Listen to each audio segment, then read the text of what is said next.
Welcome to the last breakfast. Please enjoy the video. You start inside Discord on your PC, open user settings, and go to My Account so you can add extra protection. Once done, make sure your email and phone are verified because Discord often requires that first. Next, install an Authenticator app on your phone. Google Authenticator or Authy work well because you'll need to scan a QR code.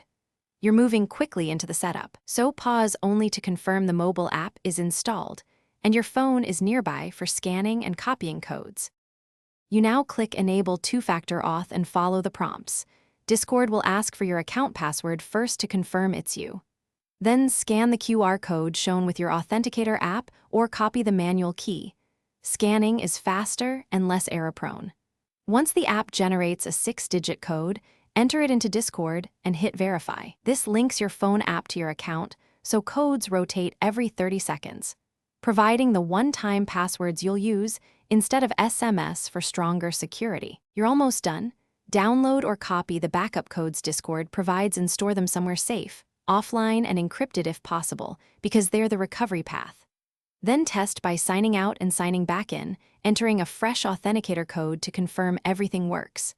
If something goes wrong, your phone lost or app reset, use a backup code to regain access.